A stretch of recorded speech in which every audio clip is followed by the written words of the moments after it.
यदि आपकी certain income उसके थ्रेशोल्ड लिमिट से अधिक होती है, तो जो पेयर हैं बिना यह देखे हुए कि आपकी टोटल टैक्स लायबिलिटी बनती है नहीं बनती है, लेकिन चूंकि वो सर्टेन टाइप की इनकम थ्रेशोल्ड लिमिट से अधिक है, तो वो टीडीएस काट के आपके बिहाफ में इनकम टैक्स डिपार्टमेंट को वो जमा कराया था। अब समस्या ये होती है कि आपकी टैक्स लायबिलिटी बनती है जीरो, लेकिन एक पर्टिकुलर इनकम, उदाहरण के तौर पे बैंक की फिक्स डिपॉजिट है, जिसमें ये व्यवस्था है कि यदि एक टैक्स ईयर में आपकी फिक्स डिपॉजिट पे इंटरेस्ट या इंटरेस्ट जो बनता है वो 1 लाख से अधिक होता है, तो वो 10% टीडीएस आपके बिहाफ में काट के इनकम टैक्स को जमा कर देती है। अब समस्या ये होती है कि आप हैं सीनियर सिटीजन, आपकी कोई टैक्स लायबिलिटी नहीं। अब चूंकि 10%, मान लीजिए 1.5 लाख रुपए का आपका इंटरेस्ट इनकम है, तो 15,000 रुपये टीडीएस के लिए काट लिया उन्होंने।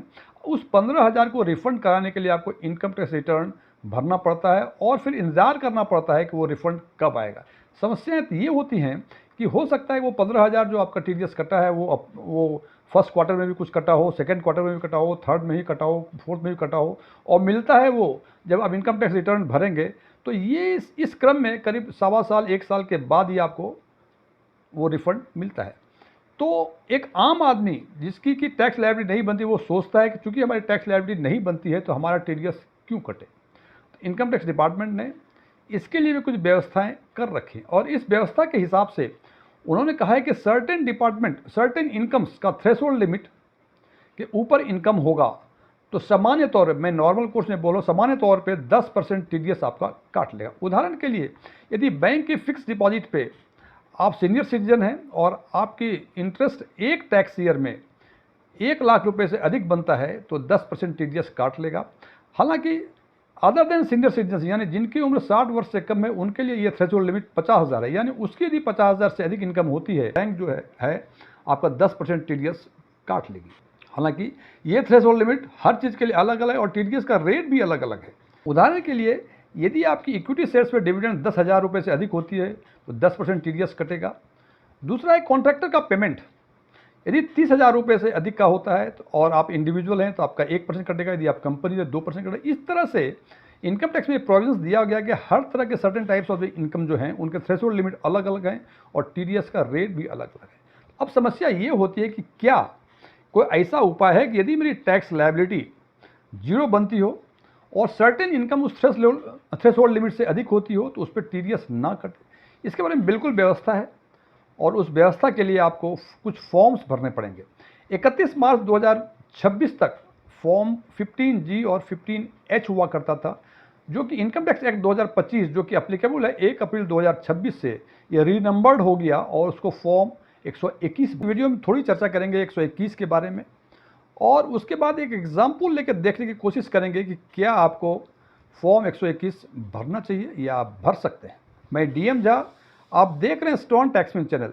यदि इस वीडियो से आपको कोई नई जानकारी मिले या ये वीडियो अच्छा लगे, इसको लाइक करें, अपने फ्रेंड्स के साथ शेयर करें, कमेंट बॉक्स में यस लिखें, और यदि आपको लगता है कि इस वीडियो में ऐसी कोई जानकारी नहीं है जो पहले से आपको नहीं पता थी, या ये वीडियो आपको पसंद ना आया हो, तो कमेंट बॉक्स में नो लिखें। और यदि आपकी रुचि इन्वेस्टमेंट, खासकर mutual fund investment, direct taxation और बैंकिंग में है और अभी तक आपने मेरे चैनल को सब्सक्राइब नहीं किया है, तो मेरे चैनल को सब्सक्राइब करें और ऑल बटन पर क्लिक करें ताकि मेरे सभी नए वीडियो की नोटिफिकेशन आपको लगातार मिलती रहे। फॉर्म 121 जो रीनंबर्ड हुआ है और इफेक्टिव है 1 अप्रैल 2026 ऑनवर्ड।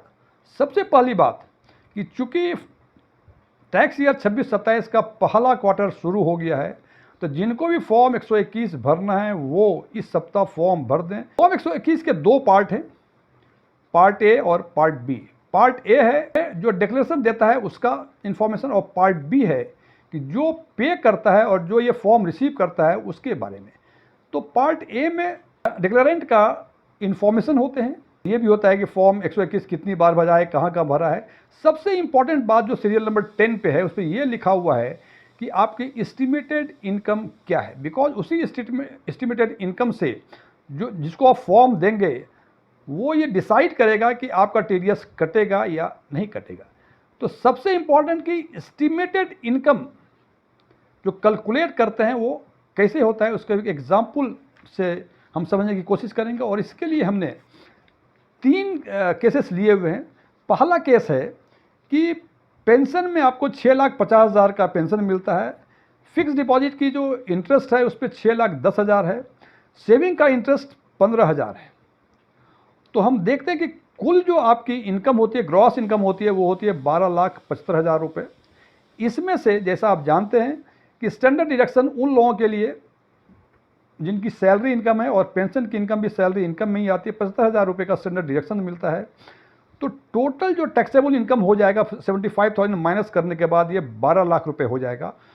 और इनकम टैक्स के प्रोविजंस के हिसाब से जो पुराना सेक्शन था 87A, जो 31 मार्च 2026 को एब्सोलीट हो गया और 1 अप्रैल 2026 से ये रीनंबर्ड हो गया सेक्शन 156, इसमें जो रिबेट मिलता है 50,000 का, वो मिलने के बाद जो इनकम टैक्सेबल इनकम होती है वो है 12 लाख रुपए, और 12 लाख रुपए पर कोई टैक्स नहीं। इसलिए यहाँ आपको फॉर्म 121 भरना चाहिए। अब कहिए क्यों भरना चाहिए? जब हमारी टैक्स लायबिलिटी जीरो हो रही है तो भरना क्यों चाहिए? आपने ऊपर देखा होगा एग्जाम्पल में कि इंटरेस्ट जो है फिक्स डिपॉजिट का 6,10,000 रुपये है और सेविंग का 15,000 है, यानी डिपॉजिट्स पे इंटरेस्ट जो है वो 6,25,000 रुपये है। और प्रोविजंस के हिसाब से यदि आप सीनियर सिटीजन हैं तो थ्रेशोल्ड लिमिट 1 लाख, और अदर देन सीनियर सिटीजन हैं तो थ्रेशोल्ड लिमिट 50,000 रुपये है। दोनों ही केस में ये थ्रेशोल्ड लिमिट से अधिक आपकी इंटरेस्ट बनती है तो बैंक जो है आपका 10% टीडीएस काट लेगी, क्योंकि आपकी टैक्स लायबिलिटी जीरो बन रही है। जब आप इनकम टैक्स रिटर्न भरेंगे तभी आपको ये रिफंड मिलेगा जो टीडीएस के फॉर्म में काट दिया होगा। इसलिए इस केस में ये जरूरी है कि आप फॉर्म 121 को जमा करें। दूसरा केस है कि आपकी पेंशन इनकम 4,55,000 रुपये है।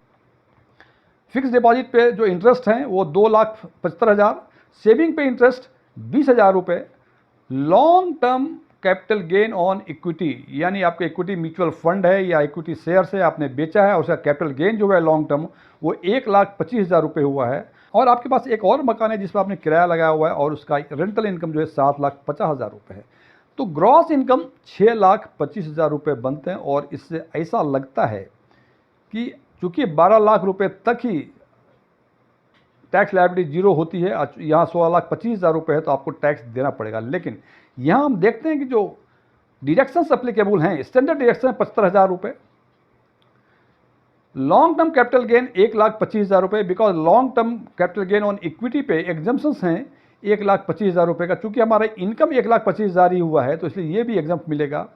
और चूंकि हमारी रेंटल इनकम 7,50,000 रुपये है तो इसमें प्रोविजंस हैं कि 30% ऑफ रेंटल इनकम ये इनका स्टैंडर्ड डिडक्शंस होता है, तो ये डिडक्शन 2,25,000 होते हैं। और इस हिसाब से टोटल जो डिडक्शंस होंगे वो 4,25,000 होंगे। तो यहाँ भी हम देखते हैं कि taxable income after rebate under section 156, मैं बार बार कह रहा हूँ कि पुराना नंबर 87A था और 1 अप्रैल 2026 से ये नंबर 156 हो गया है।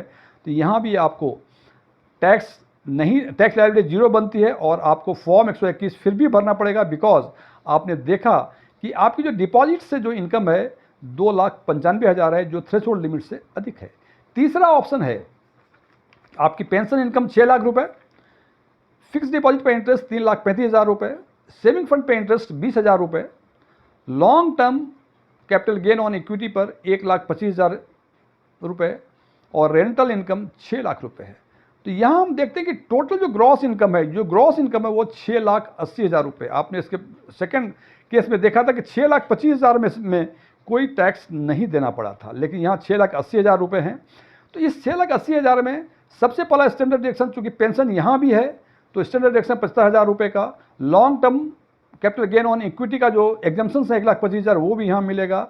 रेंटल इनकम पे जो 30% है वो 1,80,000 होगा। और टोटल देखते हैं जो डिडक्शंस हैं वो 3,80,000 है।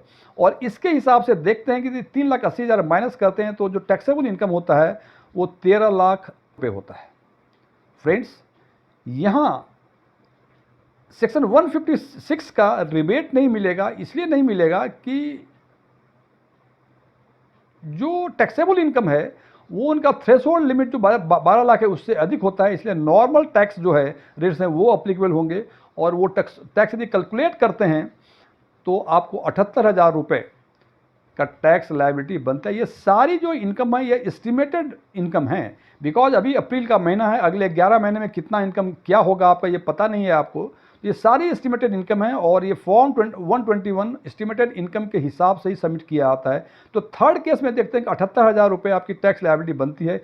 इसका मतलब कि यहाँ आप फॉर्म 121 यदि भरेंगे तो शायद जो पे करने वाला हो वो एक्सेप्ट ना करे, बिकॉज वो कहेगा कि आपकी किसी भी हालत में टैक्स लायबिलिटी 78,000 रुपये बनती है, इसलिए मैं तो TDS काटूंगा। इसलिए यहाँ आप फॉर्म 121 भरेंगे भी तो कोई फ़ायदा नहीं होगा। एग्जाम्पल देने का एक ही पर्पज़ था कि फ्रेंड्स हम ये जान सकें कि फॉर्म 121 कब भरना चाहिए और क्यों भरना चाहिए। ये वीडियो क्लोज होने के पहले मैं एक डिस्क्लेमर देना चाहता हूँ कि मैं कोई टैक्स कंसल्टेंट नहीं हूँ, ना ही मैं कोई CA हूँ। ओपन डोमेन में जो भी इन्फॉर्मेशन अवेलेबल है उसके बेसिस पे मैं आम लोगों के लिए आम वीडियो बनाया करता हूँ। ये मेरे विचार थे, मेरे विचारों से सहमत होना कोई ज़रूरी नहीं है। यदि आप मेरे विचारों से सहमत हैं तो कमेंट बॉक्स में एग्रीड लिखें, और यदि मेरे विचारों से आप सहमत नहीं हैं कमेंट बॉक्स में नॉट एग्रीड लिखें। Thank you.